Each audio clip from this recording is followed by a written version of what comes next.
En finissant avec 3 dixièmes de seconde d'avance sur Paul Schieuss, Lionel Baux remporte le rallye Terre d'Écosse. Que ce soit sur terre comme sur asphalte, c'est sa toute première victoire dans une épreuve du championnat de France des rallyes. C'est le fruit de tout un travail. On est parti sur l'asphalte l'année passée pour bien travailler notre système de notes qui nous faisait défaut. Et puis on se sent donc beaucoup plus à l'aise et puis on vient concrétiser sur la terre. Je pense que je vais continuer un peu sur l'asphalte toujours pour continuer à travailler. Mais bon, on veut venir faire les résultats sur la terre. C'est fait aujourd'hui, on espère qu'il y en aura d'autres. Un résultat d'autant plus mérité que les prétendants à la victoire étaient nombreux, à commencer par Jean-Marie Cuoc, de retour cette année en championnat terre. Un programme qu'il mène en parallèle avec celui sur asphalte. Malheureusement pour le champion de France des rallyes, après s'être livré à un beau mano à mano avec Lionel Baux, il fait une sortie de route en fin de première journée et lui abandonne sa place de leader.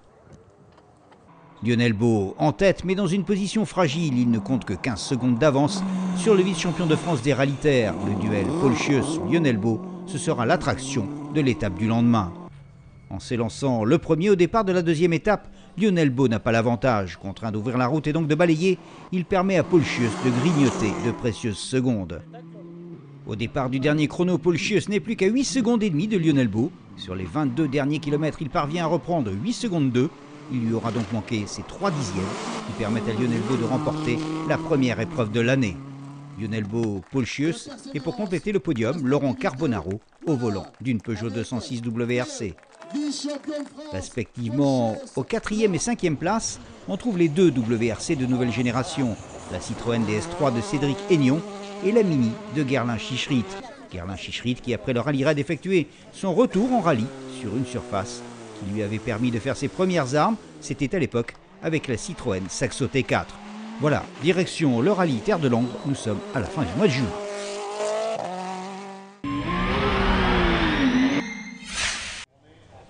Avec la venue du vice-champion du monde junior WRC 2010, le niveau du Terre de Langres s'annonçait comme très relevé. Pour contrer le néerlandais Hans Weich, on attendait de Lionel Baux une aussi belle prestation que celle qu'il avait réalisée lors de la première manche. On attendait aussi la revanche de Jean-Marie Cuoc après son abandon aux Terres d'Écosse. C'est sur un terrain rendu très délicat à cause d'une pluie fine qu'est donné le top départ de cette deuxième épreuve du championnat. Si Hans Weich remporte le premier chrono, Lionel Baux s'impose dans le deuxième puis dans le troisième pour, au regroupement de la mi-journée, pointer en tête du classement avec 9 secondes d'avance sur le pilote néerlandais et 30 sur Jean-Marie Cuoc. Les trois mêmes spéciales sont au programme de l'après-midi. Jean-Marie Cuoc s'attribue le meilleur temps dans la première, puis dans la deuxième, réduisant ainsi son retard sur Lionel Baux à 14 secondes. Hans Weich a profité d'un tout droit de Lionel Baux pour combler lui aussi son retard. Il n'est plus qu'à 2 dixièmes de seconde de la place de leader. Et c'est dans la dernière spéciale de la journée qu'il prend le commandement du rallye, aidé en cela par l'abandon sur sortie de route de Lionel Baux. Jean-Marie Cuoc est deuxième à 19 secondes et Jérôme Jacot troisième à plus de 2 minutes. Si avec 19 secondes de retard tout reste encore possible, sur le plan stratégique, la deuxième étape à venir sera sans doute de la plus haute importance. Nous, dans l'optique du championnat, on a utilisé le joker derrière déjà à la première course. Donc faut rester un peu lucide et il ne faut pas faire n'importe quoi parce que c'est vrai que si je fais une faute ici, ça compromet le championnat presque définitivement. Conduire avec la tête, c'est l'impératif auquel doit se soumettre Jean-Marie Cuoc. Pour Hans Weich, c'est totalement différent. Il n'a aucune obligation de résultat, sachant qu'il est venu ici pour parfaire son pilotage sur la terre. Il va donc continuer d'attaquer, pendant que Jean-Marie Cuoc fera tout pour conserver sa deuxième place jusqu'à l'arrivée. Hans Weich remporte donc le rallye Terre de Langres devant Jean-Marie Cuoc et Jérôme Jacot, très réguliers tout au long du rallye. Jean-Marie Cuoc conserve toutes ses chances dans la course au titre face à Paul Schieuss, nouveau leader du championnat. Il y avait également ce week-end à Langres 2 coupes de marque. La première, le Citroën Racing Trophy, a été très largement dominée par Quentin Gilbert. En tête de la première à la dernière spéciale, le pilote vosgien est reparti en pleine confiance pour aborder début août le rallye de Finlande dans le cadre du Citroën Top Driver. Domination sans partage également de Kevin Abring de son Vitrali Cup. Avec 7 temps scratch sur 10, il s'impose largement face à Franz Comolli et Mathieu Margaillan. Il conforte sa position de leader en classement provisoire avec 36 points d'avance sur Stéphane Lefebvre. À suivre le rallye Terre de l'Auxerrois, c'est la 3e épreuve.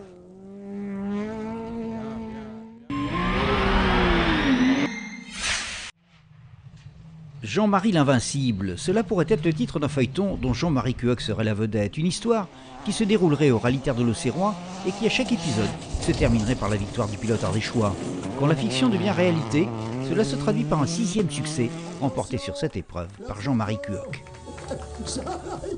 2 boucles de 3 spéciales sont au programme de l'étape du samedi. Au terme de la première, à l'arrivée de l'ES3, Jean-Marie Cuoc compte déjà 48 secondes d'avance sur Laurent Carbonaro. Puis dans l'après-midi, il enfonce encore le clou et termine la journée avec un écart de 2 minutes. Sauf imprévu, Cuoc a déjà la victoire en poche. Disons que j'étais parti pour faire un gros écart aujourd'hui, mais je m'étais fixé 1 minute. Bon, on en a 2, tant mieux. L'intérêt du rallye se reporte donc sur la lutte que se livre Laurent Carbonaro avec sa Citroën C4 WRC et Lionel Baud au volant de la Peugeot 307 WRC. En proie à des problèmes de boîte, Lionel Baud a été obligé de passer les vitesses à la main. En réalité, il accuse un retard de 25 secondes sur Carbonaro, mais rien n'est perdu. Il lui reste les 4 spéciales du lendemain pour combler son handicap. Paul Schieuss a crevé dans le S5, perdant ainsi tout espoir de podium. 5e au scratch, il est en bagarre avec la 207 S2000 de Jérôme Jacot pour le garde de la 4e place. Dans le Citroën Racing Trophy, c'est très serré. Entre Vincent Dubert et Jean-Sébastien Vigion, 9 secondes seulement les séparent. Après les abandons de Kevin Abring et Noël Tron, 3 pilotes se disputent le leadership de la 208 Rally Cup, Mathieu Margaillan, Charles Martin et Stéphane Lefebvre.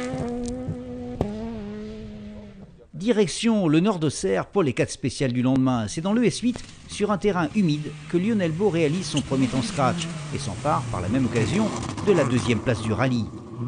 Laurent Carbonaro essaiera bien de reprendre son bien, mais en vain. Il terminera sur la 3e marche du podium d'un rallye que Jean-Marie Cuoc aura, à l'exception d'une spéciale, dominé son partage. Cuoc repart d'Auxerre en tête du championnat avec 1 point d'avance sur Paul Schieuss. Dans le Citroën Racing Trophy, tout a basculé dans l'avant-dernier chrono, quand Jean-Sébastien Vigion a pris l'avantage sur Vincent Dubert pour le garder jusqu'à l'arrivée. Kevin Demerschalk termine à la 3e place avec 3 petites secondes d'avance sur Mathieu Morage. Cédric Robert, absent sur ce rallye, conserve malgré tout la tête du Citroën Racing Trophy. Il devance Kevin Demerschalk de 9 points. Enfin, en 208 Rally Cup, là aussi tout s'est joué en fin de rallye. Leader au départ du dernier chrono, Mathieu Margaillan sort de la route et laisse la victoire à Stéphane Lefebvre qui prend à cette occasion la tête de la Cup. 3 épreuves ont été disputées, il en reste encore 3 à suivre le Terre de Lozère.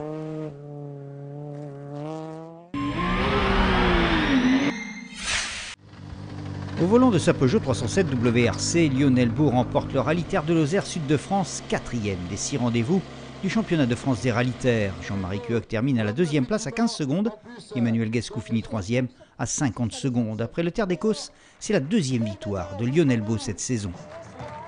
On voulait vraiment montrer ici qu'on était rapide. Hier, on a fini avec plus d'1 minute 50 sur Cuoc hier soir. C'était un peu l'objectif qu'on s'était fixé. Et donc aujourd'hui, on a, sans ces ennuis, je pense que ça aurait été beaucoup plus facile. Mais bon, l'essentiel est qu'on ait gagné et c'est le principal. Regroupés au départ en un écart de 4 points au championnat, la bagarre entre Jean-Marie Cuoc, Paul Schieuss et Lionel Baud promet d'être intense. D'entrée, Lionel Baud prend le commandement du rallye et termine la première boucle de 3 spéciales avec une confortable avance, 31 secondes sur Emmanuel Gascou et 45 sur Jean-Marc Falco. Il enchaîne l'après-midi avec à nouveau 2 temps scratch, pour finir la journée avec 43 secondes d'avance sur Emmanuel Gascou et près de 2 minutes, 1,55 exactement, sur Jean-Marie Cuoc. Cuoc ouvrait la route, contraint de balayer tout au long de la journée. Il a accumulé tellement de retard que tout espoir de victoire semble d'ores et déjà exclu. Quant à Paul Schieuss, victime d'un début d'incendie à l'arrivée de l'ES1, il compte près de 3 minutes de retard. Il abandonnera le lendemain sur problème mécanique. La bonne surprise vient d'Emmanuel Gascou au volant de la Peugeot 207 Super 2000. Dans le coup, tout au long de la journée, il remporte la dernière spéciale et prouve, après 1 an d'absence, qu'il n'a rien perdu de son coup de volant. 4 spéciales sont au programme de l'étape du dimanche, 57 km à parcourir, et même si Lionel Baud est contraint à son tour d'ouvrir la route, son avance est telle qu'il pourra se contenter de gérer sa course. Emmanuel Gascou n'étant pas inscrit au championnat, Jean-Marie Cuoc est virtuellement 2e, une place à laquelle il va se résigner, même s'il s'adjuge pourtant tous les meilleurs temps de cette dernière étape. À l'arrivée, au dernier point stop, l'Ardéchois ne pouvait qu'exprimer des regrets. C'est vrai que hier j'ai fait une bourde. J'ai surestimé l'usure sur les spéciales au niveau des pneus et j'ai choisi une gomme trop dure. Bon, je l'ai payé cash. Et aujourd'hui, ça a bien été. Après cette 4e manche, Jean-Marie Cuoc et Lionel Baux occupent la tête du championnat ex-aequo avec 56 points. Dominique Brunel et Jérôme Jacot sont 3e, eux aussi à égalité, avec 49 points chacun. Il y avait ce week-end dans Lozère l'avant-dernière manche du Citroën Racing Trophy. Vincent Dubert l'a emporté avec maestria.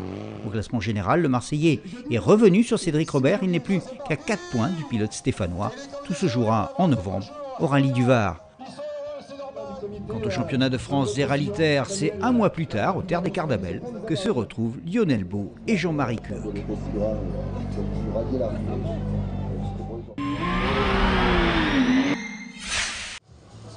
Pour son 30e anniversaire, le rallye Terre des Cardabelles ne pouvait rêver un meilleur scénario. Jean-Marie Cuoc et Lionel Baux, à égalité parfaite au championnat, prêts à s'affronter sur les pistes autour de Millau. Une avant-dernière manche importante, car celui qui va s'imposer ici prendra un avantage décisif dans la course au titre de champion de France. Maintenant il reste 2 courses. Ici je pense être un petit peu moins à l'aise. Je connais très bien le Terre de Vaucluse où j'ai participé l'année passée, donc je serai normalement plus à l'aise au Vaucluse. Mais bon, néanmoins ici il va falloir marquer des points et surtout être le plus proche de lui, pourquoi pas devant, mais je pense que ça va être difficile.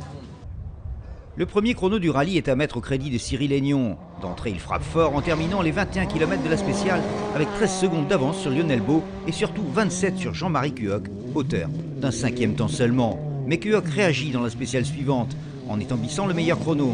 Il remonte à la 3e place. Son retard sur le leader sur Paul Chieux est passé à 11 secondes. Cyril Aignon est 2e à 9 secondes. Si Paul Chieux termine en tête à l'issue de la première boucle de 3 spéciales, c'est maintenant Lionel Baux qui pointe en 2e position à 7 secondes. Cuoc, lui, est à 9 secondes. L'après-midi, les concurrents refont les 3 mêmes spéciales, le Camp, l'Hospitalet et Sainte-Eulalie, sauf Lionel Baux qui part à la faute dans la première et abandonne, laissant Jean-Marie Cuoc s'emparer de la tête du rallye devant Paul Chieux à 4 secondes et Cyril Aignon 3e à 41 secondes.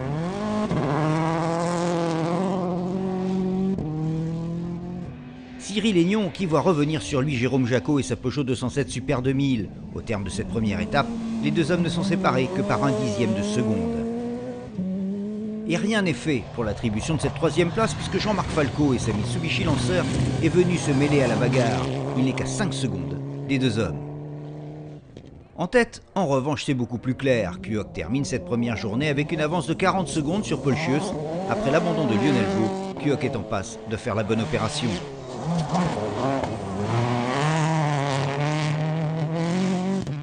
Dans la première épreuve spéciale du lendemain, Jean-Marc Falco se met en évidence. 2e au scratch derrière un intouchable Jean-Marie Cuoc. Il s'empare de la 3e place, mais la malchance va s'abattre sur lui. Un problème mécanique à une spéciale de l'arrivée le contraindra à l'abandon. Et on va en rester là pour cette 2e étape qui se termine sans autre grande surprise, qui se termine avec la victoire attendue de Jean-Marie Cuoc devant Paul Chieux et Jérôme Jacot. C'est la 6e fois que Cuoc remporte cette épreuve, un nouveau succès qui lui permet de prendre seul la tête du championnat.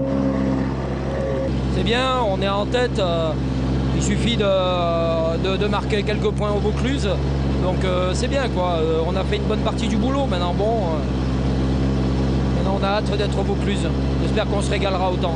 Pour terminer, sachez que même si c'est Laurent Cloutier qui s'impose en 2 roues motrices, c'est Jean-Pierre Vital qui remporte le trophée 2 roues motrices, et ceci à une manche de la fin de la saison.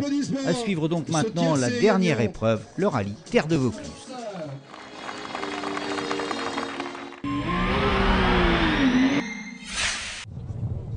Fort de sa dernière victoire aux Terres des Cardabelles, en arrivant aux Terres de Vaucluse, Jean-Marie Cuoc était donné très largement favori d'un rallye qui allait lui permettre de remporter un nouveau titre de champion de France des rallye-terres. C'est un rallye que j'aime bien, une région que j'aime bien, les organisateurs sympas, et en plus on a le soleil, donc on est content d'être là, et puis voilà, on va voir, n'importe comment, les rallyes sont différents les uns des autres, on va faire de notre mieux, puis se faire plaisir. Avec 94 engagés, cette dernière épreuve de la saison ne manquait pourtant pas de prétendants à la victoire, à commencer par Lionel Baux au volant d'une toute nouvelle Ford Fiesta WRC. Je suis impatient d'être à la fin des 3 premières spéciales pour voir comment on se situe. C'est un peu l'inconnu lorsqu'on prend une nouvelle voiture comme celle-là. Ça change beaucoup de la 307. C'est un châssis extraordinaire. La voiture est beaucoup plus maniable et plus agile. Par contre, il y a un petit peu moins de moteur. Autre grand animateur durant toute cette saison, Paul Chieux et sa fidèle Peugeot 307 WRC qui aimerait bien terminer sa saison par une belle performance. Et il n'est pas le seul. Jérôme Jacot et Dominique Brunel sont là, eux, pour faire un bon résultat qui leur assurerait un titre de vice-champion. Mathématiquement, on ne va pas faire de calcul à cette heure-ci. Le but, c'est déjà qu'on s'amuse pendant les 2 jours, d'être au bout, puis après on verra le résultat. Parmi les outsiders, il faut citer le champion du monde d'enduro moto, Antoine Méhaut, engagé au volant d'une Citroën DS3 WRC, Jean-Manuel Beuzelin avec une Ford Fiesta WRC, Richard Doux avec une Xara WRC ou encore Stéphane Pelleret avec sa Peugeot 207 Super 2000. C'est en toute fin de matinée, ce samedi, qu'est donné le départ du rallye, avec une première boucle de 3 spéciales à effectuer. Conformément à toutes les attentes, Jean-Marie Cuoc s'empare de la direction des opérations devant Paul Chieux et Antoine Méhaut. Antoine Méhaut qui s'est inscrit dans cette dernière manche en vue de préparer son engagement pour la saison 2014.